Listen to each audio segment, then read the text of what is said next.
Pandemi COVID-19 telah membuat sektor pariwisata yang menjadi andalan Bali terpuruk.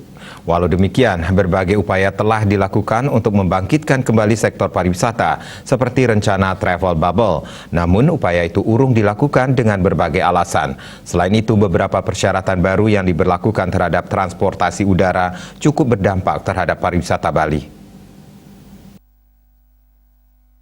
Putu Eka Wirawan, dosen Institut Pariwisata dan Bisnis Indonesia menyampaikan pemerintah sejatinya telah menggulirkan konsep wisata travel bubble dalam menjaga asa pendapatan masing-masing negara peserta. Paket wisata yang hanya melibatkan jalur khusus antara Bali dengan Tiongkok, Uni Emirat Arab, Belanda, dan Singapura menjadi cermin bahwa Bali sangat dipikirkan pemerintah. Namun hal itu urung dilakukan karena berbagai alasan.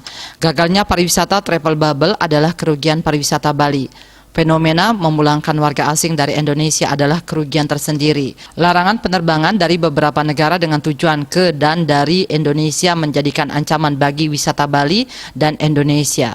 Kondisi pariwisata Bali diperparah dengan kebijakan PPKM darurat yang dimulai 3 Juli hingga 20 Juli lalu. Akibatnya penyekatan pun dilakukan di beberapa perbatasan yang dianggap banyak orang melakukan aktivitas perjalanan. Berakhirnya aturan tersebut sejatinya ditunggu oleh ratusan hingga ribuan pengusaha mikro yang bergerak di sektor makanan dan pariwisata Bali. Justru sejak 26 Juli pemerintah memberlakukan aturan baru bernama PPKM level 4 yang berakhir 2 Agustus. Pariwisata dan masyarakat Bali juga merasakan hal yang sama, namun cara dan sikap yang dimunculkan berbeda. Mereka cenderung diam sambil menunggu kebijakan tersebut akan berakhir. Namun pemerintah memperpanjang PPKM level 4 hingga 19 Agustus 2021.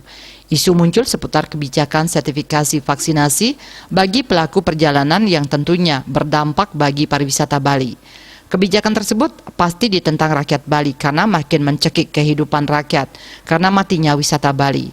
Setidaknya ada 2 alasan mendasar yang melatarinya. Pertama, jumlah vaksin dan orang yang sudah divaksinasi belum banyak. Kedua, tidak semua orang dapat divaksin karena alasan kesehatan, sementara tidak ada larangan berwisata baginya. Jika kebijakan boleh tidaknya orang melakukan perjalanan yang didasarkan sertifikat vaksinasi, pariwisata Bali paling terdampak. Setelah beberapa negara melakukan pembatasan perjalanan ke luar negeri, wisata Bali pun hanya mengandalkan pengunjung domestik.